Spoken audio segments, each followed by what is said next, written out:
Kellyanne Conway, Donald Trump's campaign manager, has joined us at the table. We saw you walking in the door. Welcome. Good so morning. Donald Trump said yesterday that this is bigger than Watergate. Do you all know something that we don't know? And how could he know that when the FBI is saying we don't even know what's in these emails yet? No, he's merely just saying, Gail, that this is explosive. And I think it reminds people what their hesitations about Hillary Clinton are in the first place. Even for undecided voters, they're quite decided about Hillary Clinton. They've known her for decades. But how can it be explosive, Kellyanne, when we're told we don't even know what's in it yet? Well, even the Democrats are calling it quite explosive and unprecedented. Well, they're saying that about the fact that he made this announcement. Yes. Yeah, but look, sitting on information like that also could have affected the election. So I think Comey was in an impossible spot. I'm reading the reports this morning and yesterday that suggest that others in the FBI knew about it for quite a while and just told Jim Comey, so he was compelled to come forward and say his testimony was no longer true. The Hillary Clinton campaign is calling on them to release all the information they have before Election Day. Would you agree with that? I would agree with the FBI doing what it can, given the fact that these circuitous investigations usually take time, Nora. I mean, I don't think anybody should force their hand. I also think the Clinton campaign is asking the FBI to do something they know the FBI can't do, which is to rush through, because there's an election next week, rush through the normal channels. So, if there are 650,000 emails, as we keep reading in these published reports, on Anthony Weiner's laptop, then that's quite a lot of emails to sift through and see if there's there. So if the FBI says we cannot go through this by Election Day, that's okay with you?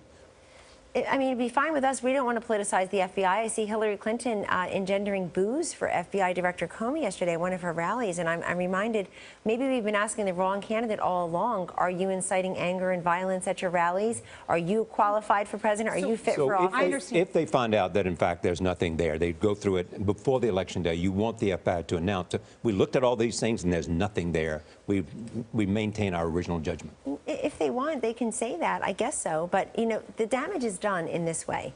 Remember, we're having this entire conversation, let's go back to the beginning, because Hillary Clinton flouted the law in the first place. She set up a homebrewed private server that you're not allowed to do, that her people were told you're not allowed to do. She put our national security at risk. She's receiving emails from the President of the United States on a private server, who then President Obama apparently happened to notice and told somebody, is this a private email? This woman has imperiled our national security, and for what good reason? For her petty, personal, political gain. She just is unqualified and unfit to be president. It's that simple. Let me ask you about the Democratic Senator Harry Reid. He has written a letter very highly critical, as you know, of what the FBI director has done. He says that Comey also has, quote, explosive information about close ties and coordination between Donald Trump, his top advisors, and the Russian government. Would you encourage the FBI to release information about that? If they want to, but who's to...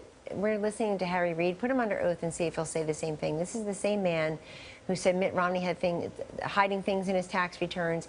He gives all kinds of specious allegations about people, and people just repeat them without any evidence. I think it's really dangerous. Do you know anything about what he might be talking about, though? Is there any connection by some former official in the campaign who may have had some contact with the Russian government? Charlie, I have zero knowledge, except for what I read in the press, like we all do. So his claims make no sense to you? They really actually make no sense, and I thought it was one of many desperate attempts I saw by the Democrats over the weekend. Look, this is a woman who, it's reported last week, Hillary Clinton spent tens of thousands of dollars on polling and focus groups 2 years before the election to find out what she believes, who she is, and how to convey that to the rest of us. There's no way they have a plan B in place. They were told last week the race is over, there is no path for Trump, wait out the clock. But if you looked last week, her poll numbers were already evaporating a bit. Her poll leads were evaporating a bit, particularly in some of the swing states before FBI Comey made his new revelation. And I just don't think that they were ready for the race to take this turn again. Well, let's talk about our Battleground Tracker poll that says 71% of the people have already voted, and that this new revelation will not change their minds. Will this alter the way that 71% have already voted? 71% say that won't change their minds. That it won't change their minds. Thank you, Nora. Will this change how you all campaign these remaining 8 days? No, it hasn't. Is it changing your strategy? No, it hasn't changed the strategy since it was announced. It was announced around, what, 1 or 2 p.m. on Friday.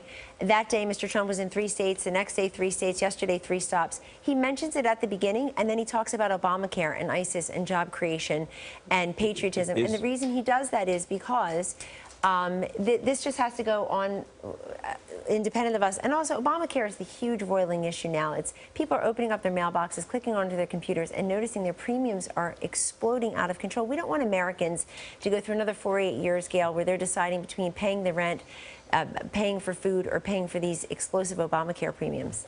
Can you turn around Pennsylvania? You're up. She's up. Has an 8-point in the latest We tracking don't see poll. it that way. We see You it disagree tighter with race. those poll numbers? Yes, we see a tighter race now in Pennsylvania. Pennsylvania is always a reach for Republicans, but it's a state where Donald Trump's message, Charlie, of renegotiating bad trade deals and creating 25 million jobs over 10 years, unleashing energy investment, and also just repealing and replacing Obamacare, including getting rid of that Obamacare Obamacare has penalty. become your issue. Well, it's been a huge issue for Republicans for years. In 2010 and 2014, it's a signature issue that helped Republicans win. In 2012, we couldn't do it as much because we nominated Romney Care, which was the inspirational blueprint and the political cover for Obamacare. But people are getting those premium increases now, and they're waking up to the fact that this has been a raw deal for many Americans. Gabe Sherman has written something very interesting in New York Magazine, a profile about you, saying that you're the mother of four toddlers, 4 children, and that you're used to working with young children. And in some ways, he's compared how you respond to Donald Trump the way you would with your children. What do you say to that? Well, I love the picture for once. There's so many bad ones out there. That's not a fair assessment of Mr. Trump and our relationship with each other, frankly. We have a great working relationship. I respect him, and it's his campaign, Gail, and it's his candidacy. It has to be his voice and his choice. But I love the fact that I'm heard, and I love the fact that it took Donald J. Trump to elevate the first female in history to be a presidential campaign manager. Do your mothering skills come into play? 24/7 for every situation, not just Donald Trump. All right. Thank you, Kellyanne Thank you. Conway. 8 more days. 8 more days.